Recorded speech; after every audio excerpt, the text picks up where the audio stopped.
Royal flies into a rage. Harry sues BBC for hacking phones to get secret info without permission. Prince Harry was reportedly desperate to speak out over phone hacking, a royal commentator has told a new BBC documentary. Prince Harry was determined to speak out over phone hacking, according to former BBC royal correspondent Peter Hunt. Mr. Hunt told the new BBC documentary The Princes and the Press that both William and Harry felt violated after unlawful techniques were used to obtain information on the royals. Mr. Hunt told the programme, they both had their private lives turned over by it. They felt really violated, really.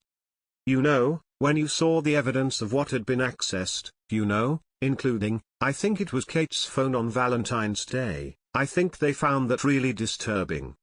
What is really fascinating is the two of them were clearly really determined to try and reach some resolution with the publishers, and at some stage in this process it's now just one of them that is pursuing it, which is Harry. He added, I remember a conversation with Harry where I said, oh, you should do an interview, you should talk about it because it clearly really exercises you. Then the person with the hand arrived and he left. But then I spoke subsequently to the person with the hand on the shoulder and they said that he got in the car and he was just kept saying, why can't I do this interview? I want to talk about hacking. It comes as BBC presenter Andrew Marr told the documentary The Princes and the Press that the Duke of Cambridge has set out to build a relationship with the media that works, adding that the Duke is constantly thinking, in a strategic way.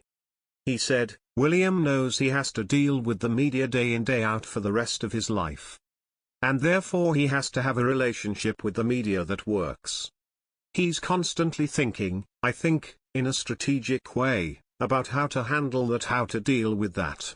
A former press secretary to the Queen, Charles Anson, also told the documentary's producers, I think Prince William has come to terms with the idea that he is going to be king one day, and that the media coverage of his progress to becoming king is going to be an important part of the way he is perceived in the world.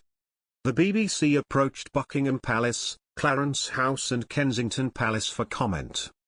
They provided the following joint statement, a free, responsible and open press is of vital importance to a healthy democracy.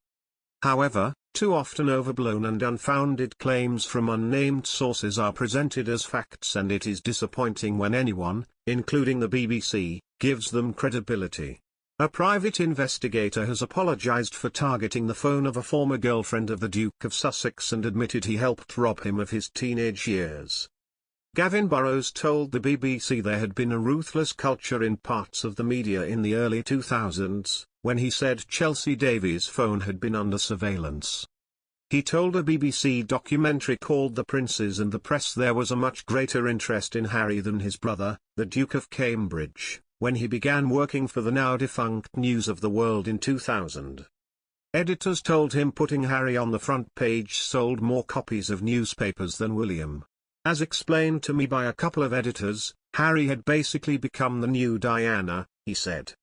The BBC says Mr. Burrows is a witness in legal cases against the News of the World and The Sun, but that his claims are yet to be tested in court and are strongly disputed. Harry brought legal proceedings against News Group newspapers, NGN, and Reach, formerly Mirror Group newspapers, in 2019, just days after it was announced that the Duchess of Sussex was suing the Mail on Sunday after it published a letter she wrote to her father.